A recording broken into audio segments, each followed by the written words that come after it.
What's up guys, welcome back to another video. Today we're going to be talking about things that you should do every single day to help upgrade your account, but also to get some pretty big gains in gold and unlocks or upgrades. These are things that you should continue doing almost every day if you want to earn good money, if you want to upkeep things like membership through your bonds and all that sort of good stuff. This will definitely help you do that, but it's also going to help you unlock lots of things that you're going to want to have towards the end game or mid to end game sort of area. So this is aimed towards sort of mid-level players, but it's also stuff that if you are a higher level player and you are still maybe returning to the game or that sort of thing, then there's going to be some stuff in here for you guys too. Anyway, let's jump into this. And do you tick off all of these boxes? Because I know I don't. I definitely should, but I know that I don't. Maybe I should get on that. If you find the video useful or if you do enjoy, leave a like, subscribe to the channel if you are new, and let's go. Okay, so this first one is going to require you to have 68 fishing, which really isn't that big of a skill requirement to meet, but it is going to be checking your daily traveling merchant. Now, the traveling merchant can reward you with a hell of a lot of good deals, good rewards and stuff like death touch darts or effigies or the fishing rod and stuff. You have access to the Tavia's fishing rod, all that sort of good stuff, or the livid plants if you are trying to boost up your livid farm sort of progress. There's a lot of good stuff in there that people like to check every single day, and I would suggest that you do. You can do that by quickly going on the wiki, if I show you exactly how you would find that on the wiki here. So as you can see, if you come to the traveling merchant wiki page, you can scroll down and it'll tell you what the stock for today is. Stock for 5th of November is all of these. So you could go there if you need any of that stuff and grab that stuff from there. It'll also tell you the value of it and how much it costs, and then it'll tell you the future stock as well. So from the 6th, 7th, 8th, 9th, 10th, and 11th, you can see these are the things that are going to be in the traveling merchant shop. Now, there's going to be things in here that you could show like a death touch dart, or it could show like the livid plant, the most things that people go for, like these things here and whatnot, and the reaper points of course as well. I completely forgot about those.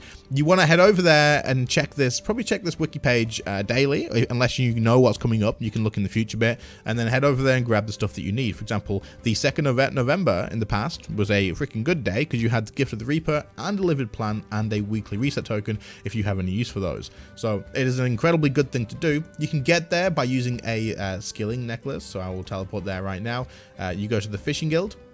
Like I said, you'll need 68 fishing to do this, but that's absolutely not that hard to get. Once you've got the fishing level, you go in here into the fishing guild and you travel with this guy, and then he will take you to the deep sea hub. Now, if the traveling merchant is on your world, it will be just here in this space here, a little boat. You can access that. However, if you aren't aware of where you want to go, you can either join the Whirlpool D&D Discord server, which I'll link in the description, or you can come into here and you can join the Whirlpool D&D friends chat. And if you type that in there, it will open it up and there'll be a list of people in here, and these will be calling out the worlds for them. So you can just hang out in here, or you can help them scout for worlds as well. I believe that's absolutely fine. And then also you can just wait, and as soon as you see a call, you come over here, you grab your stuff and you get out of here. But yeah, the traveling merchant can have a hell of a lot of good rewards. It is definitely worth adding to your list of daily things to do. The next thing that you're going to want to do every day, which is, again, this is something that I don't actually do every day, but you really should. It's easy money. It is a good way to mix up your actual day, and that is to go to death. You don't have to go exactly to death, but I'm going to go there for this video, and get yourself a reaper task and do this every single day. So if you go here and you press get task, he is going to give you, hopefully.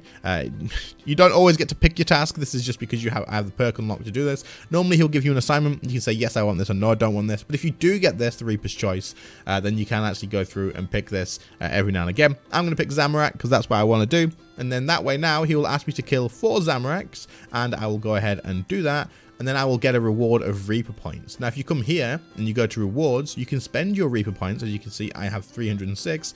You can buy an incomplete Hydrix, which I'm probably going to buy, or you can buy some other stuff in here too, like aura refreshers and stuff. I believe the best thing is these Hydrixes, as they are really expensive. So we'll buy one of those right now so I can show you guys.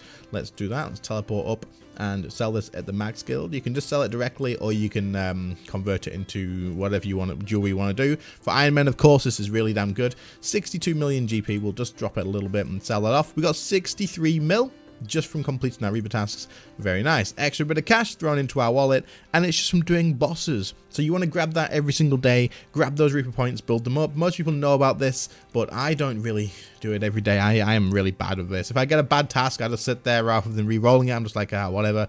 And I'll probably not get the Zamrak done for a while, but it's something that you definitely want to do. I will take the L on this. I definitely should do it more, but it is absolutely worth your time and effort. You can make a good amount of money, and there are some good rewards in that reward shop. So, there you go. Make sure you do your Reaper tasks.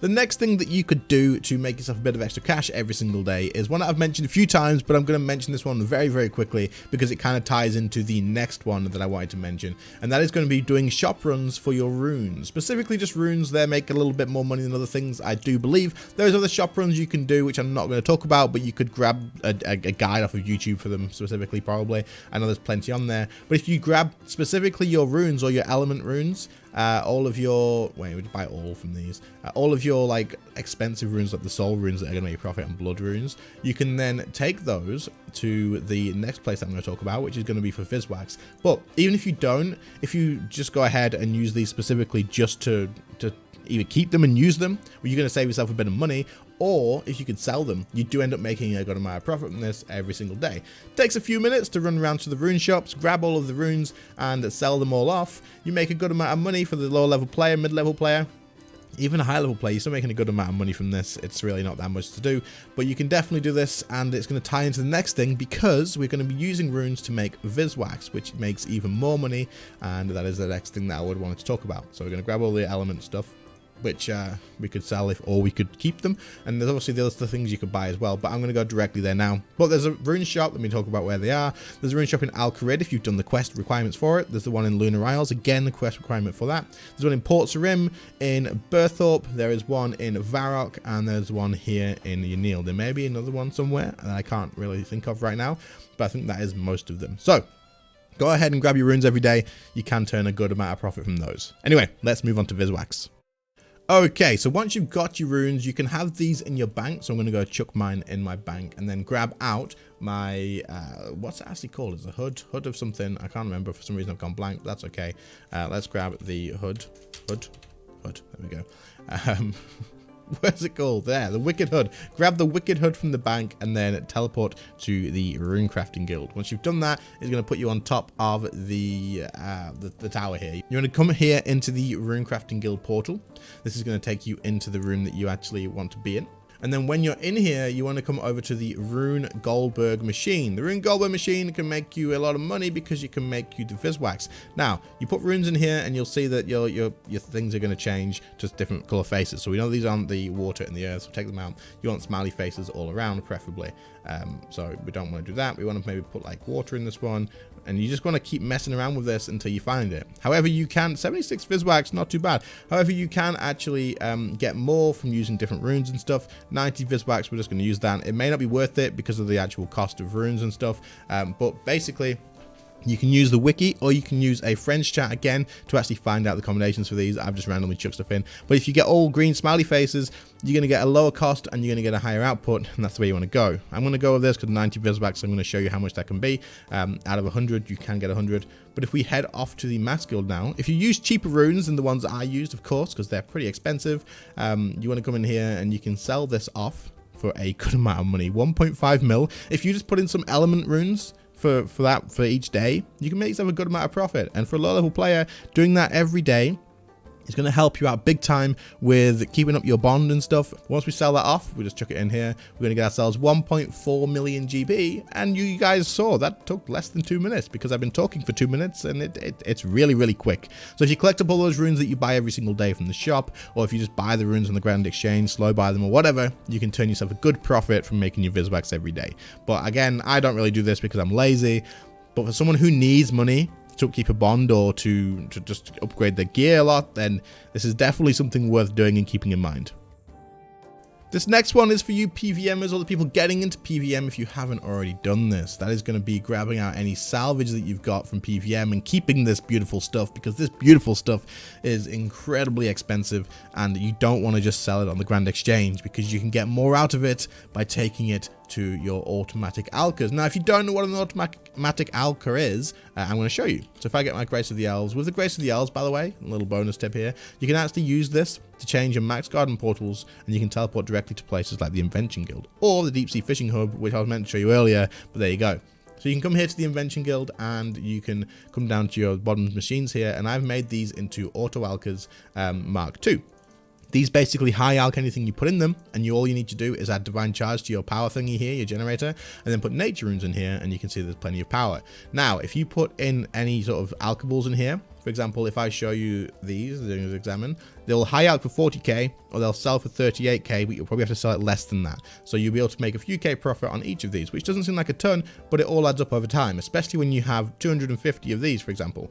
So you want to chuck these in here, you can have 3 slots of each, and it'll take 13 hours and 59 minutes, so 14 hours for all that to high alch, but all of that will be doing that while I'm asleep too. So if you log off and you're not here, this will still be alching this stuff. So you can chuck it in here and you can come back and pick up the money after that time is done. So it's worth doing these every day, just coming in here, refilling these. Obviously, if you are going to be on in the 5 hours that one was, 6 hours over here, I think it was, just under. If you were going to be on in 6 hours, then you could replace it then. But if you just come here once a day, refill this with some more salvage stuff once you've been PVMing. Don't just dump it on the Grand Exchange like I do sometimes because of videos and whatnot. It is definitely better to bring it here in high alch. You'll get more money. And as you can see here, the little coins are just going along the little treadmill here. You'll see in just a sec, hopefully, unless I am being... There we go. There goes some money all the way down there and ka-ching into your little bank account. Now, it might not actually be in here because it does take a little bit longer than that. It's just an animation. But that's basically the idea. Anyway, high alchers, absolutely worth doing. They do have a fairly good invention level requirement, but if you have it, then it is definitely worth your time on getting these and keeping them running. You'll come here sometimes and be like, oh crap, that's more money than I expected. It's great. Okay, time for the big, massive L1 that I have just started doing, and I should have done a long time ago. And if you guys haven't done it, then it's definitely time to get this done, especially if you're working on PVM and stuff. There's some great perks in here. There may be some other great perks in here for non-PVMers too, but, man, as you guys can probably know, I'm talking about the Anachronia base camp. Now, I haven't done this yet because I'm just lazy, and I was like, there's no reason for me to do it. I'm not too bothered. I don't think there's any need, and really there's a lot of need. So I need to come here and I need to keep on top of this and upgrade all my stuff. As you can see, I need to do that right now, so that's good. I am finally working on it. As you can see, I have a lot to do. Like, I have a lot to do, so I'm gonna have to keep on top of this. Now, to do this, what you can do is you can come in here and you can make sure these resources are met by applying your workers at the top. Now, when your workers here, you can take them all back or whatever, and I need right now, I need the little wood, little things here, the wood, and I need the vines and I need the stones. So I have people getting wood right now, I have people getting vine right now, and then I have people getting hide. But I'm going to take away the hide people and I'm going to put that into the stone so that they go up. So as you can see, with 5, I have more people now as well, so perfect, that's good. I can put another few people in here, and then I can put more people in here too. Another 5 in there, and I'll put another 5 in here. So now we can see we're going to get 600 of these resources every hour, and I need to get 70,000 of each. So you want to come here every day and just reallocate where these people are going, gathering resources, and upgrade the stuff you want to upgrade, because you're going to get great rewards from this. Now, things like the Slayer Lodge and the Player Lodge and all these sort of things do give you good things. So for example, the Slayer Lodge, you can see here that if I get to tier 3, there's a 6% damage boost on the Island Slayer Helm stand. On the island, then also there's a Slayer Helm stand. It grants the bonus of the Slayer helmet across skill and all without needing to wear it, which gives you an increased damage and accuracy boost. Basically meaning that you can use this at places like Karapak if you have a Dragonkin task. You can use it in a lot of places. It's really useful. It is something I should have got a long time ago, and I am now working on it, but it does take time. It is a time-gated thing. So you want to be doing this every day if you can. If you're not doing this yet, then get yourself here, get this set up, it doesn't take long, and start working through this as, like I said, time-gated, but it's definitely worth doing. You can have things set up here so you don't have to do kill count in God Wars 1. Yeah, I mean, this is a massive L for me because I didn't do it. I just couldn't be bothered. I was lazy, and it takes 2 minutes every day, man. Like, it's definitely worth it. But anyway, I'm doing it now. It is what it is. I hope that is useful. That is our last thing to talk about in this video, so get it done. Absolutely freaking get it done. It is worth it. Please do. So that is all I have for you guys today. I hope you all found it very useful. If you did, make sure to leave a like on the video. Do subscribe to the channel if you are new around here. If you have any other things to drop as tips down in the comments, then please do. But other than that, thank you all so much for watching. Channel members, your names will be on screen right now, of course, as always. It is very appreciated, the support you guys do provide. But otherwise, thank you so much for watching. I appreciate it, and I'll catch you all in the next one. See you later, guys. Bye.